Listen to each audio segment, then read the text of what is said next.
मुंबई उपनगरांसह ठाणे, नवी मुंबई, कोकणात पावसाचा जोर कायम। वसई विरारमध्ये ठिकठिकाणी साचलं पाणी। पुणे जिल्ह्याला मुसळधार पावसानं झोडपलं। रात्रभर झालेल्या पावसामुळे अनेकांच्या घरांमध्ये शिरलं पाणी। जनजीवन विस्कळीत, नद्यांच्या पाणी पातळीतही वाढ। शाळांना सुट्टी जाहीर। ठाणे, कल्याण, डोंबिवलीतही पावसाची तुफान बॅटिंग। उल्हा नदीनं इशारा पातळी ओलांडली। नदीकाठच्या गावांना संपर्क तुटला। सतर्कतेचाही इशारा। कोल्हापुरातील पंचगंगा नदी धोका पातळीवर। राधानगरी धरणही ओव्हरफ्लो। कोल्हापूर रत्नागिरी महामार्गावर पाणी वाढलं। सांगली, साताऱ्यातही धुव्वाधार।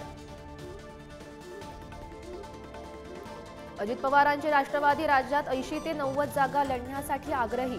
अजित पवारांची अमित शहांकडे मागणी, तर शिंदेंकडूनही 100 जागांवर तयारी।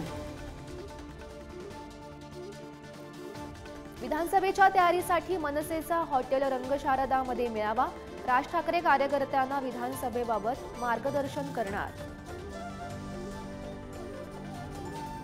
उपोषण सोडल्यानंतर आज 10 वाजता जरांगेंची पुन्हा पत्रकार परिषद। जरांगे आणि भाजपा नेते दरेकर, लाड यांच्यात जोरदार वार पलटवार। बीडच्या माजलगावमध्ये आज ओबीसी नेते लक्ष्मण हाकेंची सभा। हाके, वाघमारे जरांगेंवर काय बोलणार याकडे लक्ष। सगळे सोयरे अध्यादेशालाही जोरदार विरोध।